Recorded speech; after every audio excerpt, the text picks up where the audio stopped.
Yeah, it's basically a dream come true. You just live in it and then enjoy it every day. Come here, work hard, play hard, and on to the next day do the same thing all over. It's just fun.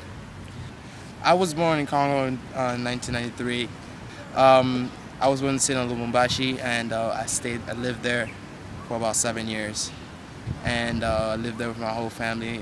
Everyone in my family was born there. You know, being a kid, everything was fun. I was used to what I was seeing. Everything was good until you get out. I got out, and then you realize it wasn't all fun and games like I thought it was. We had to move. Once we moved, and when we got to the US, that's where I finally figured out what was going on, and they told me everything. My parents were living under stress of the tribal gang that was there, and then we just had to get out.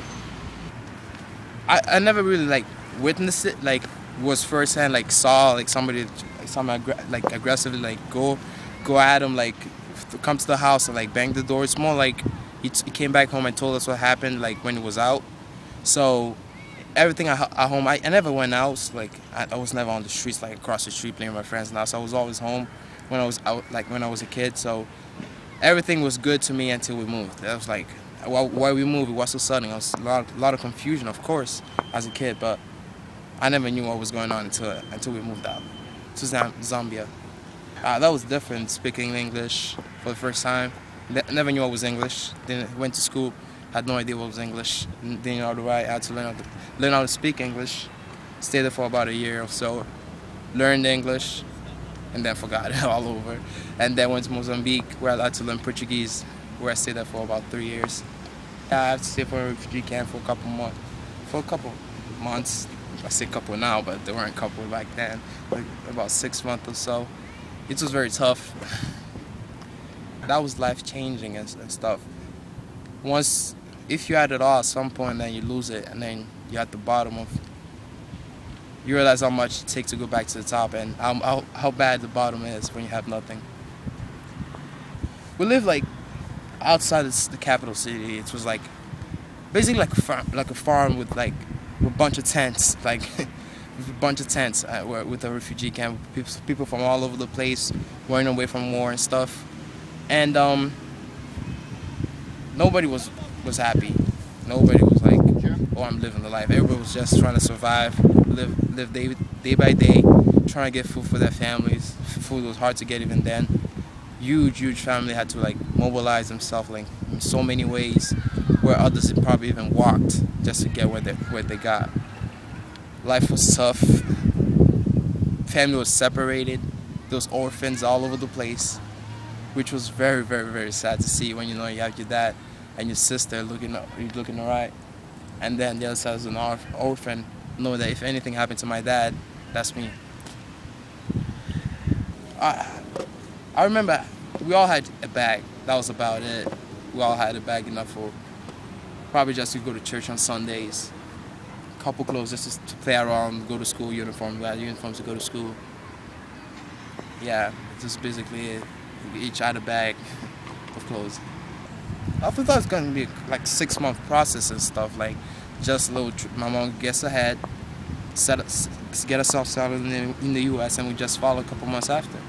But it ended up being longer than that. Papers got locked up, got messed up, lots of confusion, lots of paper missing, delayed. It was a long delay, 3 years. It was pretty long. We didn't talk to my mom so often. I could probably count like my fingers and toes. Yeah, it was expensive to talk to her, and then when you get to talk to her, you just let it all out. Just let it all out. All the stories, all the new stuff, all the things you learned, what new language you know now, what new words. It was good memories. Like just build up for that, builds a character of those experiences. We moved to a capital city where we stayed for a couple months, where my dad got a job as a teacher, and then we moved up north the country, in a province named Pemba, where we lived there. My dad taught French, and that's where we started making money, and we had a house, and then we saved up, and then that's where we actually got the money to get here. When the guy said yes, you're allowed to go in the United States, I remember that guy's face. If I see him today, I'll probably thank him forever. But It was a life-changing experience. It was so much hard work, money, patience, lots of patience, and lots of tears too. That that was that was brought all into that moment of that decision. Because if anything, if said no, it was just a no. You just go back and try to make a life down there. It was probably like a Monday. We got there so probably like 5 o'clock. Like it was summertime, so the sun went out real late. We weren't used to that because back then it's 5 o'clock. It's already dark. You're already inside. It was real bright outside. And then I saw my mom coming in. The sun was on the side, and then she was walking into the Logan airport. It was the best view actually. That's the best time. See her smile, and come and hug the as hard as it could. Tears, all the tears, all the sacrifice was just paid off to that hug. It was the best time of my life. But as I came here, and then Boys and Girls Club helping me with mentors, and then finding a career path that would interest me. Pre-med came in, medical field came in, and then I'm willing to be a doctor, and I think I'm gonna attend it, and I know I will, because of all the hard work I put in, I will succeed. The hardest part was how you tell a person all this. You don't just pop out and just, hey, I did this and this and that. You just don't say it. They read my essay, that's what happened, that's how the story got out. It was never meant to share, but I don't mind sharing it. And people say, oh, you're inspirational. I was like, come on, guys, we've been together for 4 years. Like, dude, I read your story and started crying. I was like, don't say that, it's making me cry.